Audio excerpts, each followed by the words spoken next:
Well, it's just started to rain. It is monsoon season, and that is one of the major challenges here. Every year you do have people that die. You do have these rains wash down some of these bamboo makeshift huts because they're all built on what used to be a forest. This all used to be a massive forest that had to be cut down for when these people came. So it is hilly and it is very prone to landslides. So just one of the challenges. And again, you know, you have 1 million people here. You heard in our package that's the same population as Islamabad, but it simply doesn't have the infrastructure to cope. So challenging times ahead. The local community also getting quite frustrated with the presence here. It does need to be resolved, but it's not looking any closer to that at the moment. Al Jazeera's Stephanie Decker reporting live there from the Kutupalong refugee camp in Bangladesh. Steph, many thanks indeed. Well, the Rohingya have been fleeing violence in Myanmar for decades. Some of them have tried to reach Indonesia, Malaysia and Thailand by boat, but most have crossed into Bangladesh by land. There are now more than 1 million refugees in camps along the border. Bangladesh plans to move thousands of them to a remote island to ease overcrowding. But rights groups say that that could spark a new crisis because the island is prone to flooding. And a second attempt to send some of the refugees back to Myanmar has failed. Many refuse to return, saying that it just isn't safe. But the camps too can be dangerous. The UN has warned that an increasing number of Rohingya are being tricked by people traffickers and sold into slavery.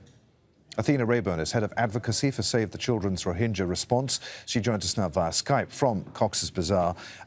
Good to have you with us. As we heard there live from Stephanie, it's just begun to rain. It's the rainy season, 2 years on. What are conditions like for refugees living in that refugee camp?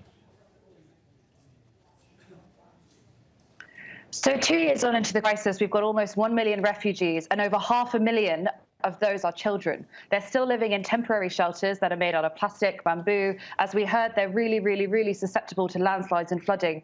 The children that we speak to and work with tell us that they feel unsafe. They worry about violence, they worry about trafficking, they worry about drugs. And whilst we are now past a first phase humanitarian response and people aren't starving, they have food, they have access to medical services, there's also no outlook for a bright future or a possible solution.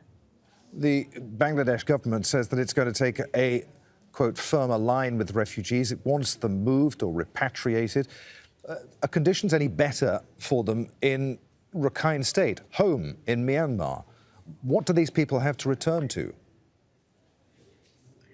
From what we've seen, the conditions in Myanmar have not improved and, in fact, in some areas have worsened. In northern Rakhine, for example, there is still no humanitarian access.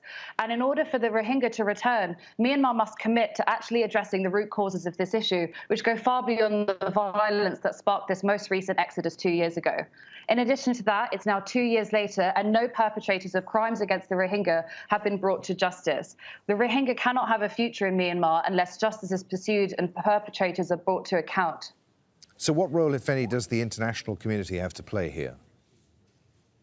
The international community must continue to apply pressure on Myanmar to change these conditions. In addition to that, the UN Security Council must act to immediately refer the situation in Myanmar to the International Criminal Court. Athena Rayburn from Save the Children. Good to talk to you. Many thanks, Athena.